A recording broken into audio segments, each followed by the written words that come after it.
The Laurent River Club sat like a jewel on the waterfront, its glass walls reflecting the city lights across the water.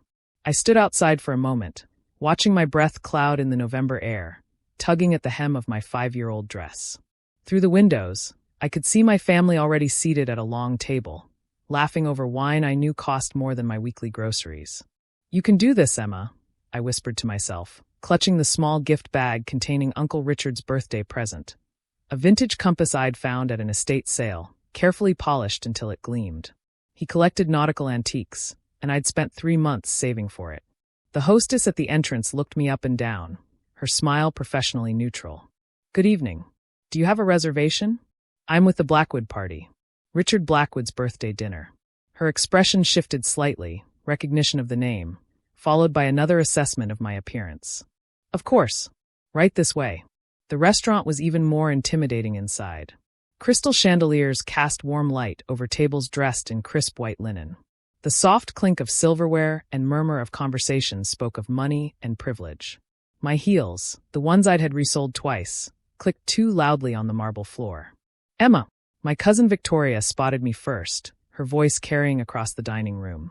"We were taking bets on whether you'd actually show up." 20 faces turned toward me.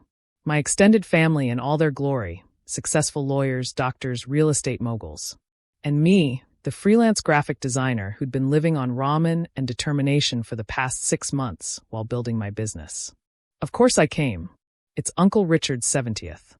I leaned down to kiss his cheek, handing him the gift bag. "Happy birthday." "How thoughtful," Aunt Margaret said, though her tone suggested otherwise. Victoria was just telling us about her new beach house in the Hamptons. "Where was your last vacation, Emma?" "I've been focusing on work," I said, taking the empty seat at the far end of the table, the kids' table, despite being 28. "Still doing those little computer drawings?" Cousin Bradley smirked from across the table. "I told you years ago, I could get you a real job at my firm. Reception, maybe. Something stable." "I'm good, thanks." I reached for the menu, hoping to deflect the conversation. The leather-bound menu was beautiful and terrifying. No prices listed, which in a place like Lawrence meant if you had to ask, you couldn't afford it. I knew the protocol. Prix-fixe menus here started at $300. Wine pairings would double that. "The oysters here are divine," Victoria announced. "I'm ordering 2 dozen for the table." "Oh, and let's get the Grand Plateau de Fruits de Mer." My stomach twisted. Split 20 ways. That alone would be more than I'd budgeted for the entire evening. I'd eaten before coming, planning to order just a salad, but even that would stretch my carefully calculated funds. "What are you studying so hard, Emma?" My cousin Marcus leaned over, gold watch glinting. "The menu isn't that complicated. Just deciding," I murmured. "She can't even afford appetizers." My cousin cackled. Victoria's laugh was like broken champagne flutes. "Look, she's checking the prices." The whole family roared. The laughter rolled down the table like dominoes. Uncle Richard chuckled into his whiskey. Aunt Margaret tittered behind her hand. Even the younger cousins, home from their Ivy League schools, snickered at poor cousin Emma and her careful menu calculations. "There aren't even prices on the menu." Bradley howled. "She's trying to figure out what costs least." "Maybe we should ask for the kids' menu," Victoria suggested, wiping tears of mirth. "They might have chicken fingers more in her budget." Now, Uncle Richard said, though he was still smiling. "Not everyone can be as successful as you children. Emma's doing her best with her. What is it again? Drawing pictures on computers?" "Graphic design," I corrected quietly, face burning. Right. Well, we can't all be lawyers and surgeons." He patted my hand condescendingly. "Order whatever you like, dear. It's my birthday. I'll cover your meal." The pity was worse than the mockery.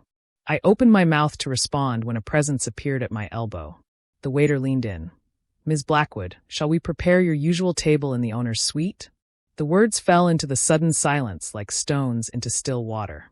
The waiter, impeccable in his crisp uniform, stood at perfect attention, addressing me with the kind of deference usually reserved for celebrities and politicians. "I'm sorry." I blinked up at him, certain I'd misheard. "Your usual table," he repeated louder this time. "Chef Laurent asked me to inform you that he's prepared something special this evening. The winter truffle shipment arrived this morning, and he's been saving the best for you." Victoria's mouth hung open. "There must be some mistake." "She's not. Ms. Emma Blackwood, The waiter continued smoothly, producing an iPad. Co-owner of Laurent Restaurant Group, 42% stakeholder. He showed the screen to the stunned table. Though she insists we keep it quiet. Says she prefers to dine without fuss. My family sat frozen, their laughter calcified into shock. I recognized the waiter now, Antoine, who'd been with us since we opened 2 years ago. His eyes held a hint of amusement at the scene he'd walked into. Antoine, I said softly. I'm dining with family tonight. We'll stay here. Of course, Ms. Blackwood. Shall I have chef prepare the usual tasting menu for the table? Complimentary, naturally. That's not necessary. Chef insists, Antoine interrupted gently. He's also selected wine pairings from your private collection. The 2015 Chateau d'Yquem you've been saving. Bradley knocked over his water glass. The spreading puddle went unnoticed as everyone stared. Emma, Aunt Margaret's voice came out strangled. You own this restaurant? 42%, I confirmed. My business partner, Jean Laurent, owns 42%. The remaining 16% is divided among our investors. But how? Victoria demanded. You're broke. You drive a 10-year-old Honda. You wore that same dress to last year's Christmas party. I smoothed the fabric of my dress. Yes, the same one. I reinvest everything back into the business. We're opening our 5th location next month in Chicago. 5th. Uncle Richard's complexion had gone pale.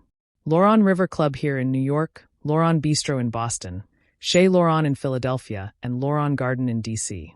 I accepted the wine list Antoine offered, though I knew it by heart. Chicago will be our first Midwest location. That's impossible, Bradley sputtered. I would have heard. I know everyone in the restaurant scene. Do you? I asked mildly. When's the last time you ate somewhere that wasn't a business dinner? When did you last read Food and Wine? Eater? Any industry publication? His silence was answer enough. The thing about being the poor relation, I continued, is that everyone assumes you'll stay that way. You never asked what kind of design work I did. You never wondered why I was always busy on weekends.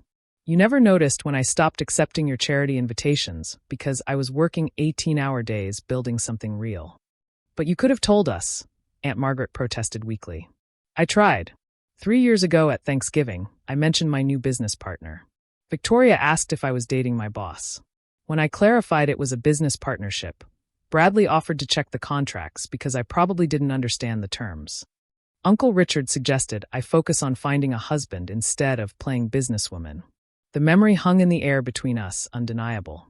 Antoine returned with a parade of servers. To start, Chef has prepared oysters with champagne foam, his signature foie gras tranche, and the seafood tower with ossetra caviar.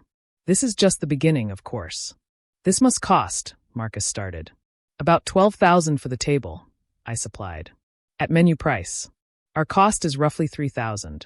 The markup in fine dining is substantial, which is why our profit margins are so healthy. Cousin's credit card suddenly declined. Victoria had been fumbling with her wallet, trying to maintain some control over the evening. I'll get the wine at least. I'm sorry, madam, Antoine said after running her card. It was declined. Perhaps another card. Her face flushed crimson. That's impossible. It's a black card. Shall I try again? No, I intervened. Everything tonight is complimentary. It's Uncle Richard's birthday, after all. The meal that followed was the quietest family dinner in Blackwood history. Course after course of exquisite food appeared. Each one a small masterpiece that I'd watched Jean perfect over months of development.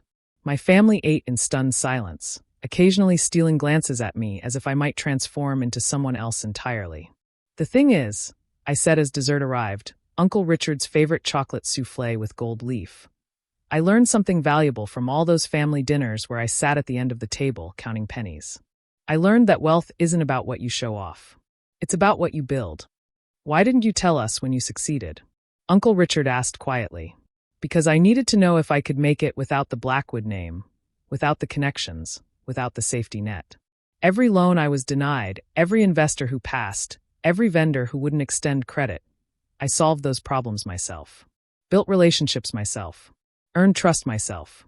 I stood, raising my glass of the Chateau d'Yquem, a wine that cost more than most people's rent. So here's to you, Uncle Richard. Happy 70th birthday. Thank you for years of reminding me that I wasn't good enough. It made me work harder to prove you wrong. The toast hung in the air, uncomfortable and honest. Now if you'll excuse me, I continued. I need to check on the kitchen. We have a food critic from the Times dining in the private room, and I want to ensure everything's perfect.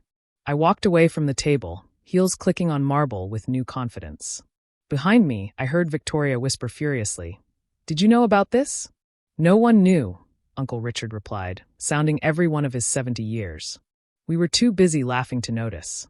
In the kitchen, Jean looked up from plating. "How's the family dinner going?" "About as expected." I picked up a spoon to taste the sauce he was working on. "Maybe a touch more lemon?" He adjusted, tasted, smiled. "Perfect. You know, Sherry, you could have told them years ago. Where's the fun in that?" I grinned. Besides, revenge is a dish best served with a 12-course tasting menu. Later that night, as the restaurant closed and the last guest departed, I found Uncle Richard's gift on my desk, the vintage compass I'd given him, with a note attached. For the one who found her own direction. I was wrong. Richard. I placed it on my bookshelf, next to the photo of Jean and me at our first restaurant opening, surrounded not by family who shared my blood, but by the team who shared my vision. Success, I'd learned, tastes sweetest when seasoned with surprise. And sometimes the best table in the house is the one you build yourself.